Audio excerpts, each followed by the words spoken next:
What's good? How we doing? I apologize if I'm a little bit flat.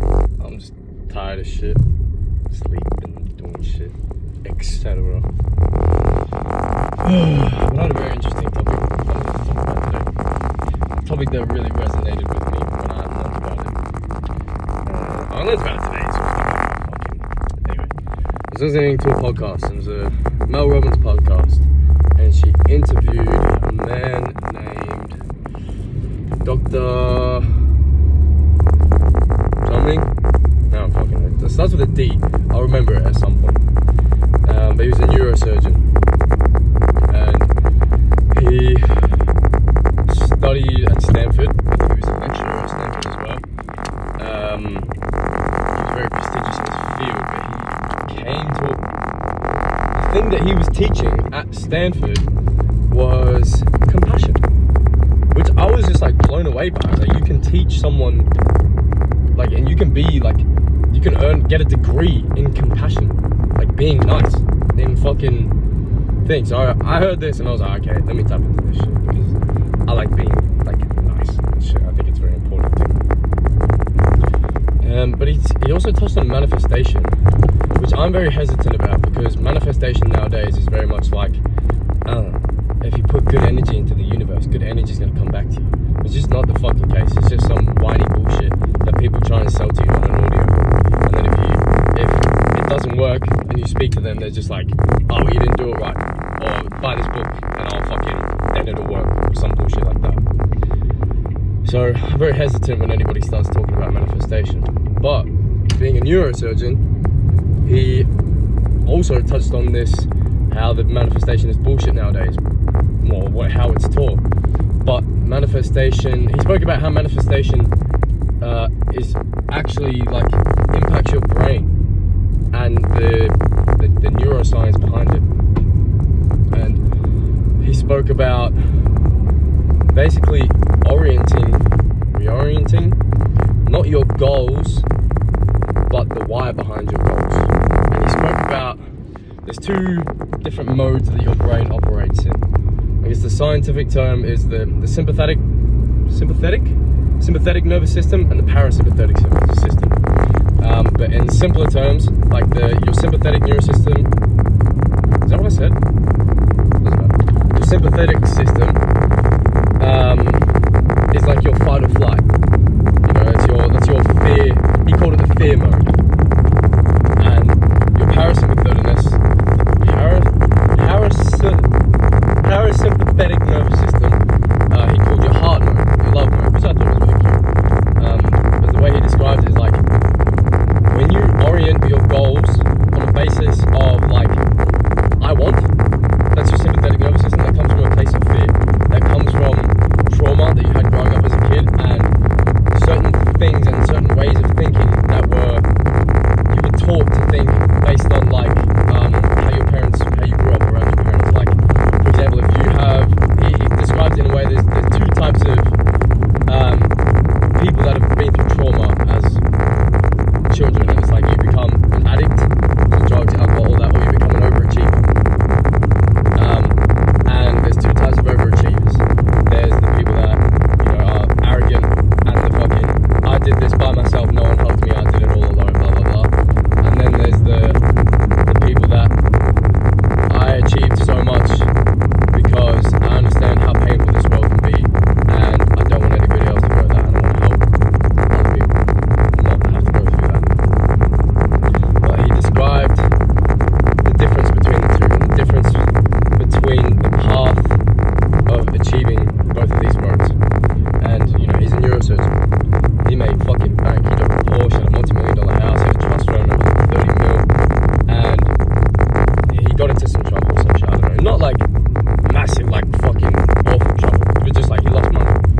And he had this $30 million trust, and he was like, instead of, something went wrong with the paperwork, and his banker was like, oh, the paperwork didn't happen, you don't have to, you know, you can keep this $30 million. And he was like, no, he'll put it into a charity. And he talked about how it was this massive spiritual awakening. But basically what I'm trying to say is, he's had loads, and he talks a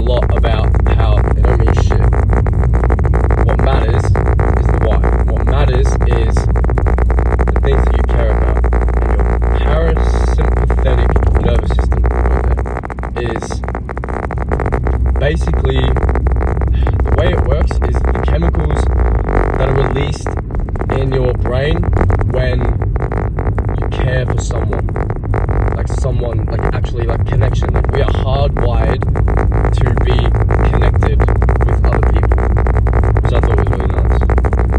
The chemicals that are released in your brain are only released when you show this passion and care for somebody, like your offspring. He explained that this is the case because our litter sizes, like we only have one kid or one or two kids per birth, as opposed to most animals where there's like, I don't know, eight or nine. Whereas wild animals would send off their kids into the wild, whereas we have to put in a decade, at least 2 decades of care into this child. So over time, our brain has found a way to reward us for taking care of our offspring. And that reward is the positive chemicals that are released in your brain when you do those things with someone. And he explained is manifesting in a way where you need to reorient it to a position of caring for somebody. How can you achieve your goals in a sense that is going to be for somebody else? Because that is when it lasts. One of my favorite quotes is, what comes easy doesn't last, what lasts won't come easy. And I find the hard path to achieving something, I say hard because it's hard to keep yourself in the mental frame of mind and the presentness to constantly be thinking about somebody else when all you're working on is yourself for somebody else. It's very, very hard to do that. So, inherently, if you can do it, it will last.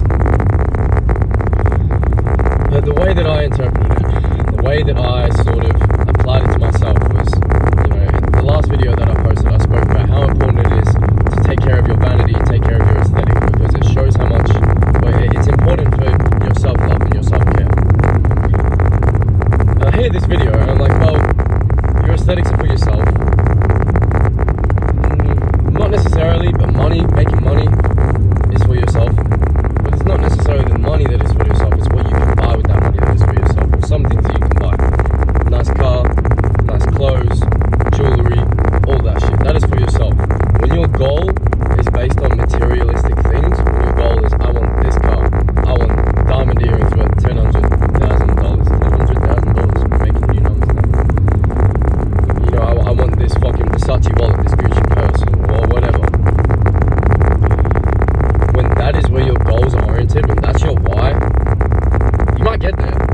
Congratulations, well done. But as soon as somebody takes that away, you lose that Versace wallet, you lose those earrings, you lose all your money, you're fucked, bro. You have no sense of security, you have no sense of self, you have no sense of purpose, because all your purpose relied on those materialistic things. When your why is somebody else, if you take all that away, like let's say I made $1 million and to take care of my family, and I used it to take care of my family, that would be awesome. That would be great. My family would be in a nice position. I have $1 million, I might be able to buy some things myself. I can buy my purse, I can buy my earrings, I can buy my car, but my family fundamentally is taken care of. If I lose all that money, if I lose all my fucking, my purse, my whatever, I still have my family. I ain't gonna lose no sense of self. I'm gonna go through no midlife crisis, because I still have what is at most fundamentally important to me. And I thought about the aesthetic thing that I spoke about, and I was like, well, that's for me. And yeah, it is. My fucking kid is not gonna care if I have abs and fucking muscles and shit like that. They're not gonna care. They're gonna love me anyway because I'm their dad. But you want your kid to feel sorry for you when you're in your 60s and you can't get out of bed because you're a fat cunt? Or do you want your kid to look up to you and think that your dad is the strongest fucking man in the world? It's not even just that. Anything to do with self-care, skincare, going to the gym, counting calories, all of that shit. The discipline required is the goal. And the discipline required should be your trying to turn up every day, trying to say no to the wrong things, trying to do the right thing every single day. That should be your goal. The things that come from it, the abs, the nice skin, I don't know, fucking attention, whatever, bro. Whatever you think it is, that's just a side effect. That's just it's not repercussion. What's the fucking word? I thought of a really good word for it before. I can't fucking think of it. But it's just a side effect. It's just like don't piss me off that I don't know the fucking word. But it is what it is. But you get what I'm saying? It's just is. It's like the car. It's like the wallet. It's like the earrings. It's just a part of the fundamental reason why you did it. And that's it. And that's the topic of today's video. Just do things for other people. Let your motivation be the people that you care for. Because that is where the beautiful things in life last. They ain't gonna last any other fucking way. It ain't. I mean, it might. But as soon as you get to your deathbed, everybody else is dead around you, you got all this money, you can't take that shit with you. You're gonna be crying because all you ever fucking had to yourself was money. What the fuck is money if you can't spend it on somebody that you love? What the fuck is abs if you haven't used it to motivate somebody to do better with themselves? Oh, I'm 80 and I have fucking abs, but I'm about to die. I'm a mad cunt. What is that? But anyway, bro, it got me thinking. It got me thinking a lot when I heard that podcast. I would like to say it was a life-altering moment, but life-altering moments happen every day, bro, if you look for them. That's a bar. But anyway, I want to start. I had a bit of like a fucking impasse today. I was like, I'm gonna know what I was gonna do, but I was gonna start editing these videos. Because obviously I had two thought processes. If I start editing these videos, it's gonna be easier for whoever's watching to watch. And ultimately that's gonna capture more attention, I guess. Which is great. I wanna reach as many people as I possibly can. You know, I wanna be able to help as many people as I possibly can. And that's great. But I also said to myself that I have this like, I don't have this mantra, but I thought of this mantra today and I like it a lot. But it was like, I want to have a strong relationship and a genuine and a vulnerable relationship with as many people as I possibly can. In that sentence, the vulnerability, the genuineness comes before the amount of people, the quantity. So the quality to me comes before the quantity. I guess the genuineness doesn't matter. Vulnerability. I like to leave my videos unedited because it shows my mistakes. It shows that I'm not perfect. It shows that I forget fucking words. I say like 800 times. I don't know what to say sometimes. I'm just going off the ball. I don't have no script. I don't have no plan. I have a little bit of like I want to talk about this, and then I just talk. If I fuck it up, I fuck it up. And I want that to resonate with somebody. It doesn't have to be many people. But I want that genuineness to hit somebody and be like, you know what? I want to listen to this guy. I want this guy. I feel like this guy can help me because he's showing his vulnerability. I'm going to be vulnerable with myself. It makes sense in my head. I hope it makes sense to you as well. For anybody that's like, leave a comment. Let me know what you think. And you know what? No.